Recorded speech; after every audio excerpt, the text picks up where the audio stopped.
अस्सलाम वालेकुम दोस्तों, आज के सियासतनामे में खुश आमदेद। मुझे उम्मीद है आप जहां भी होंगे खैर आफियत से होंगे। आज के सियासतनामे में जो पहली खबर है ईरानी सदर के हवाले से, जो एक बड़ा अफसोसनाक वाक़या पेश आया उस पर बात करेंगे।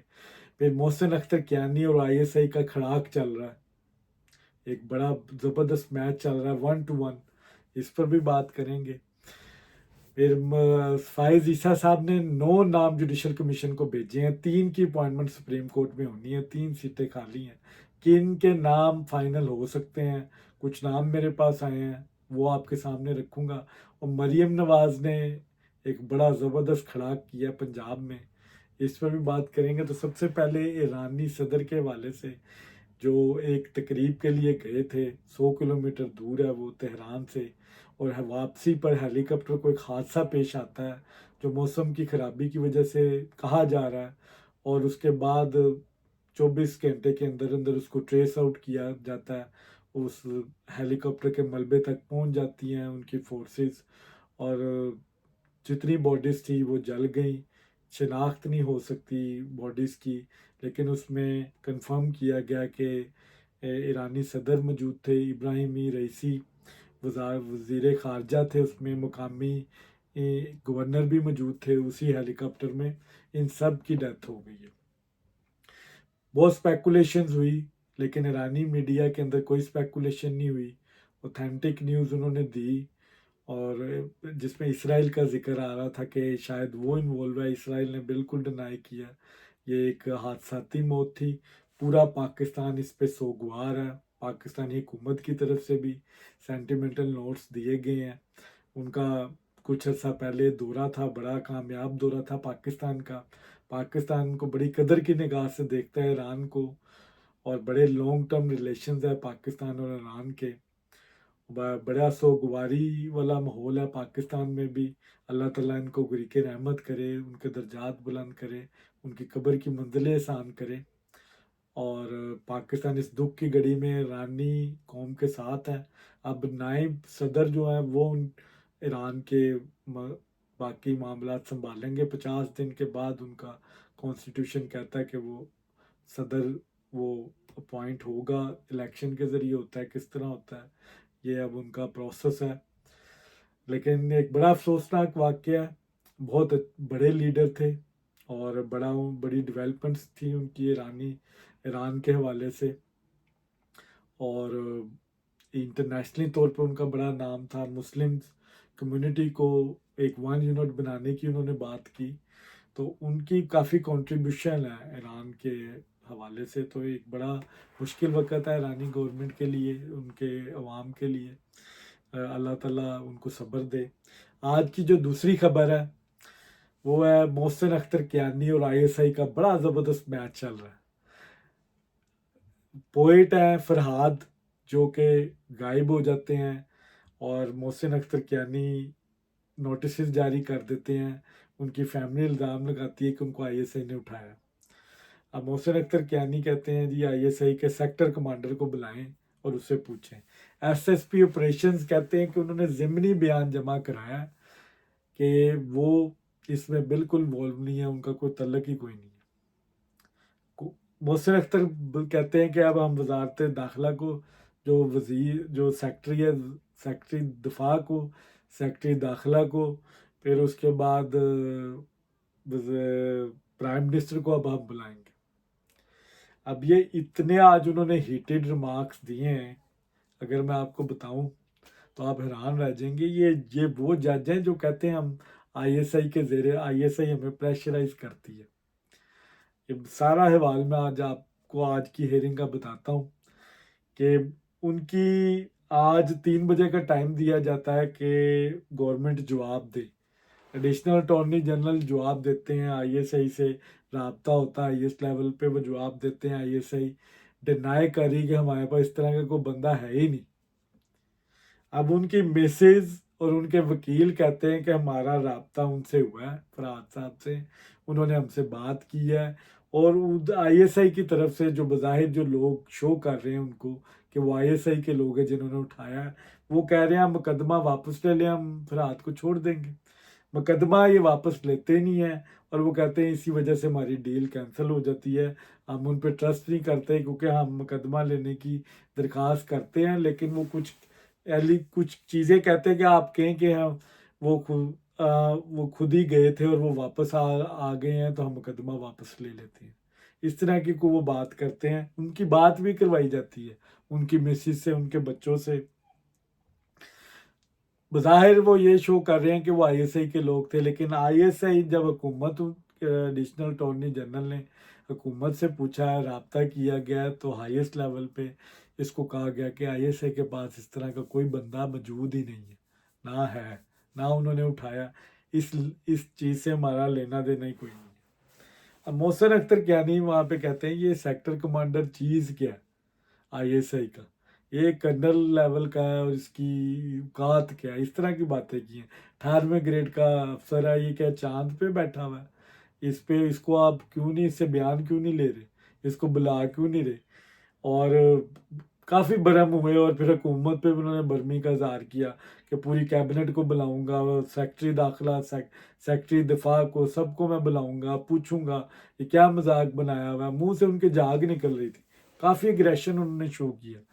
तो मोहसिन अख्तर कियानी साहब, अगर आप को सेक्टर कमांडर को नहीं आप बुला सकते तो आप डीजी आईएसआई या आईएसआई को क्या बुलाएंगे, डीजीएमआई को क्या बुलाएंगे। आपकी तो इस पे ही सुई अड़ी हुई है कि सेक्टर कमांडर अपने आप को क्या समझता है।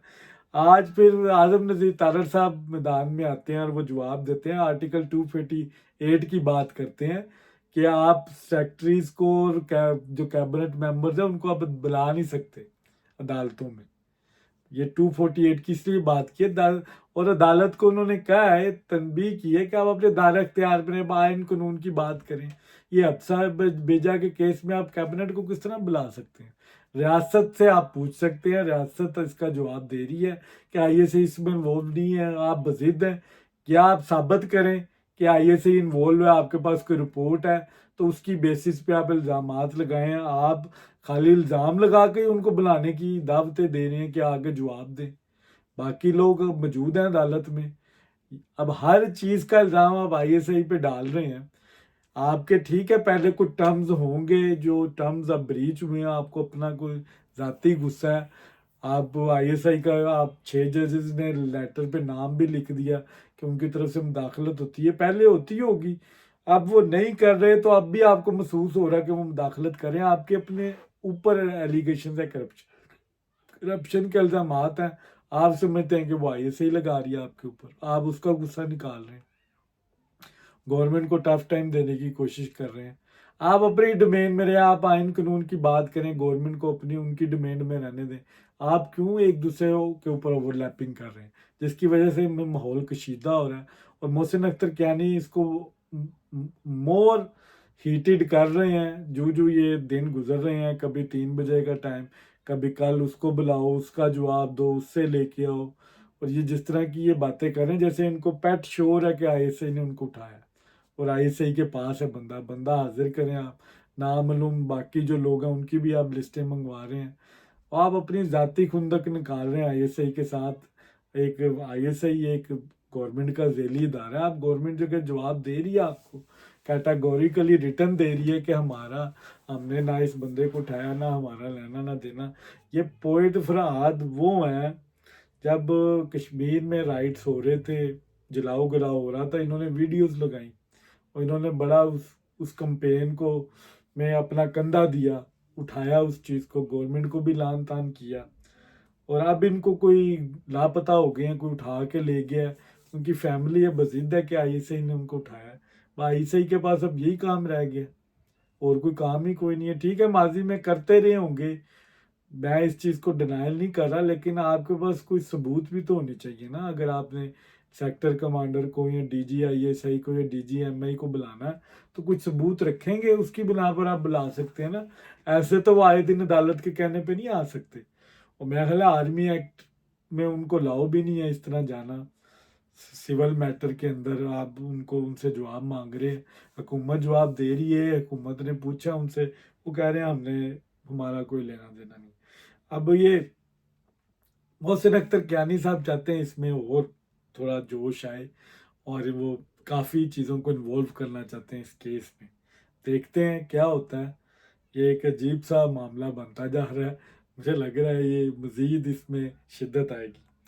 आज का जो तीसरा टॉपिक है, फायद ईसा साहब ने 9 नाम फाइनल करके जुडिशल कमीशन में भेज दिए हैं। 6 लाहौर हाई कोर्ट के हैं, 3 सिंध हाई कोर्ट के हैं। 6 जो लाहौर के हैं वो शाहिद मलिक साहब और कोई आलिया नीलम साहिबा, उनके नाम फेवरेट हैं। लेकिन एक नाम और फेवरेट हो गया, वो जो चीफ जस्टिस लाहौर मलक शहजाद साहब हैं, वो आजकल बड़ा हार्ड टाइम दे रहे हैं। उन्होंने आत चुकी हुई है जो, मतलब पहले वकीलों के साथ वो लड़ पड़े, जो ट्रांसफ़र हो रहे थे केस इधर से उधर, अदालतें उन्होंने ट्रांसफ़र मॉडल में करने की कोशिश की।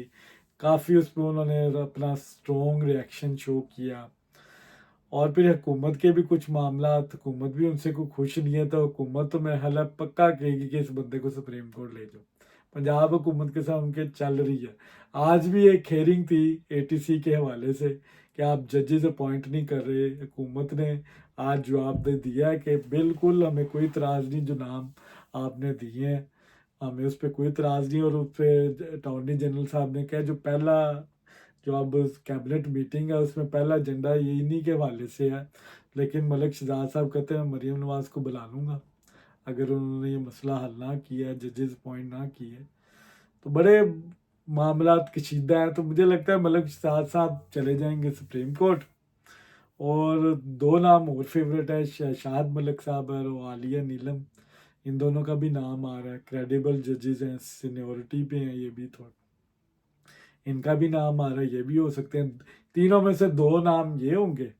और सिंध हाई कोर्ट में इस वक्त अकील अब्बासी जो सिंध हाई कोर्ट के चीफ जस्टिस हैं, और उनमें शफी सदीकी और नेमतुल्ला, इन शफी सदीकी और जनाब अकील अब्बासी में से एक जज जाएगा। और मेरे पास जो खबर है अकील अब्बासी साहब जाएंगे और शफी सदीकी सिंध हाई कोर्ट के चीफ जस्टिस बन जाएंगे। ये खबर आई है। अब क्या होता है ये आने वाला वक्त बताता है। सुप्रीम जुडिशल काउंसिल ने फैसला करना है, उसमें हुकूमत के वोट भी होते हैं। अब ये फैसला क्या होता है 3 जजेस की अपॉइंटमेंट के बाद, ये आने वाला वक्त बताएगा। आज की जो खबर है पंजाब गवर्नमेंट के हवाले से मेरे पास, कि पंजाब गवर्नमेंट ने, पंजाब हुकूमत ने डेफमेशन के ऊपर केस के जो एक बिल है वो पास कर दिया। बड़ा एहतजाज किया है, सुन्नी इत्तेहाद कौंसल ने भी किया है और सहाफ़ियों ने भी किया है। अब इसमें तकलीफ ज़रा यूथिया व नुमा जो लोग हैं उनको ज़्यादा, सहाफ़ियों को, क्योंकि इस केस में आप फेक न्यूज़ जो देंगे उसमें 21 दिन के अंदर अंदर आपको 30 लाख की फटीक पड़ जानी है। और ये ट्राइब्यूनल सुनेगी। बड़ा सख्त कानून है, आप किसी किस्म की आप फेक न्यूज़ नहीं दे सकते। उसका इतलाक यूट्यूब पे भी हो रहा है, एक्स पे भी होगा, फेसबुक पे भी होगा, सोशल मीडिया पे। यानी कि आप फेक न्यूज़ नहीं दे सकते। ये आप अब कह नहीं सकते मेरे ज़राए ने ये क्या, आपको साबित करना पड़ेगा कि एक खबर आपने सच्ची दी है। तो उसकी वजह से बड़ा एहतजाज किया। जितनी सहाफ़ती तंजीमें हैं इन्होंने बायकॉट किया, और बाकायदा कहते हैं हम कौमी असम्बली में भी और सैनेट में भी इसको उठाएंगे और ये पूरे पाकिस्तान में मुल्क गिर एहतजाज होगा। अब ये कानून, अब आज आज़म नज़ीर तारिक साहब की मैं प्रेस कॉन्फ्रेंस सुन रहा था, उसमें भी उन्होंने जिक्र किया कि ये डिजिटल जितनी सहाफ़त हो रही है इसको हम रेगुलराइज करेंगे। कोई अथॉरिटी बनेगी जो चेक्स रखेगी कि आप फेक न्यूज़, प्रोपेगेंडा के ख़िलाफ़ आपको इनको रेगुलेट करना पड़ेगा। इसके अलावा चारा कोई नहीं है। जिसका दिल करता है वो कैमरा उठाता है और जो मर्ज़ी बकवास कर दे।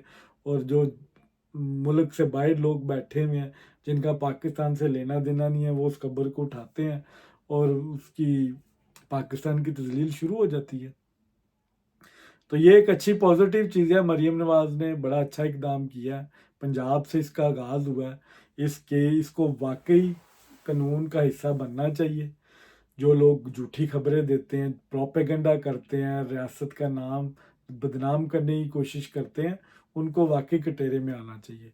और ये फ़िलहाल तो सिर्फ ये फ़ाइन है 30 लाख, इससे ज़्यादा भी हो सकता है। लेकिन ये कि इतनी फटीक पाकिस्तान के लिहाज से देखे बहुत है। आइंदा से कोई बंदा खबर झूठी देते हुए डरेगा। आज की जो आखिरी खबर किर्गिस्तान के हवाले से, उस पर भी बड़ा प्रोपेगेंडा किया। कोई चीज़ नहीं पाकिस्तानी छोड़ते, और वहाँ पे जो यूथी गलती से चले गए हैं उन्होंने भी आत चुकी हुई है।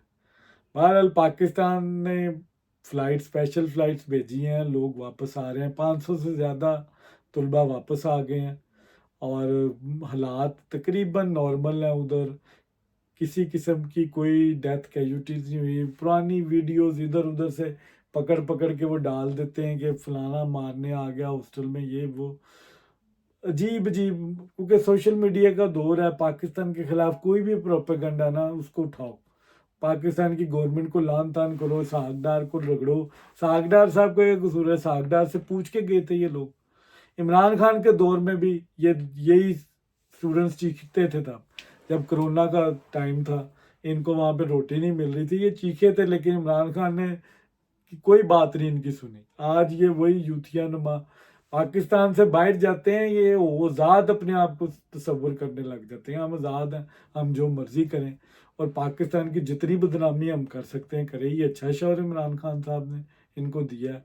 वो सिर्फ प्रोपेगेंडा कर रहे हैं, इनके नामी अकाउंट्स वो ट्वीटें कर रहे हैं। एक मैंने ट्वीट देखी, 4000 से ज़्यादा रीट्वीट किए हुए लोगों ने, कि वहाँ पे बड़े बुरे हालात हैं, लोग मर रहे हैं और हुकूमत कुछ पूछ नहीं रही।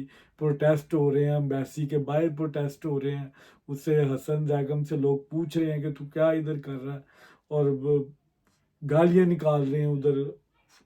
10,000 से ज़्यादा मेरा ख्याल है इस वक्त स्टूडेंट्स वहाँ पे होगा, इससे ज़्यादा ही होगा तकरीबन। और ये अपनी मर्जी से गए हैं, गवर्नमेंट ने नहीं इनको भेजा हुआ, और ये मलबा सारा गवर्नमेंट के ऊपर डाल रहे हैं। वहाँ पे राइट्स हो रहे हैं, वो लोकल राइट्स हैं, वो नवाज शरीफ तो नहीं करवा रहा, लेकिन फिर भी गवर्नमेंट पूरी ऑन बोर्ड है, किर्गिस्तान की हुकूमत से राब्ते में है। ये एक अलहदा माफिया है जो ये पैसे बटोर रहा है वहाँ पर भी और यहाँ पर भी, पाकिस्तानी स्टूडेंट्स को भेजते हैं उधर, और पैसे, कोई डॉक्टर बन रहा है, कोई इंजीनियर बन रहा है, ओवरसीज़ के नाम पर चंगा पैसा ये कमा रहे हैं, फॉरेन एजुकेशन के नाम पर। ये एक अलहदा एक डिबेट है, फिर कभी इस पर बात करूँगा। बहरहाल हुकूमत ऑन बोर्ड है, और वो तमाम मामलात को देख रही है, गहरी नज़र रखे हुए है, और हुकूमत की पूरी कोशिश है जितने पाकिस्तानी जो अपने आप को अनसेफ फील कर रहे हैं उनको वापस लाया जाए। तो ये था आज का सियासतनामा। अगर आपको पसंद आया हो तो लाइक शेयर और कमेंट ज़रूर किया करें। बहुत शुक्रिया।